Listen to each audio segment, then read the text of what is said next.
Subscribe பண்ணாதவங்க நிறைய பேர் இருக்கீங்க. சப்ஸ்கிரைப் பண்ணிட்டு மறக்காம பாருங்க. மற்றது போன வீடியோல பார்த்தோம் ரெஜிஸ்டரை பற்றி. இந்த வீடியோல பார்க்க போறோம் கெப்பாசிட்டர், கொள்ளளவி.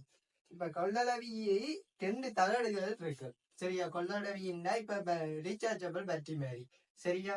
ரீசார்ஜபிள் பேட்டரி என்ன செய்யும்னா, இப்ப சார்ஜ் ஏற்றும் போது அதுல வோல்டேஜ் வரும். அதாவது சார்ஜிங்னு சொல்லுவோம். சரியா? அதாவது போன் சார்ஜ் பண்ற மாதிரி வச்சுக்கோங்க, அது பேட்டரி. சரியா? கெப்பாசிட்டர் என்ன செய்யும்னா, ஒரு மைக்ரோ செகண்டுக்கு டப்பண்டு சார்ஜ் ஏறி டப்பண்டு டிஸ்சார்ஜ் பண்ணு. சரியா?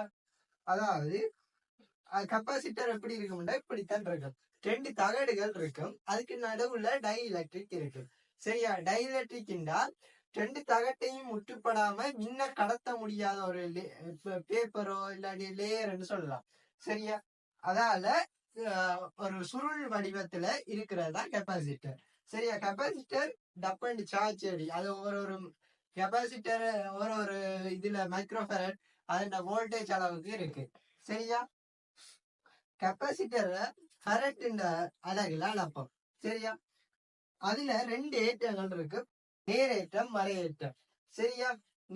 நேரேற்றம் என்றது கெப்பாசிட்டர்ல பேட்டரியை இணைக்கும் போது அதுல பேட்டரியின் பிளஸ்ல கொடுக்குற கெப்பாசிட்டர் சைட் பக்கம் பிளஸ் ஏற்றமும் மற்ற பக்கம் மறையேற்றமும் காணப்படும். அதை சார்ஜிங். சரியா? இந்த கெப்பாசிட்டரை இப்ப நாங்க தொடர இணைக்கும் போது இந்த சமன்பாடை பயன்படுத்துவோம். சரியா? ரெஜிஸ்டர்ல பார்த்தா மாறி வரும். தொடர இணைக்கும் போது இந்த சமன்பாடும், சமாந்தரம் இணைக்கும் போது இந்த சமன்பாடும் வரும்.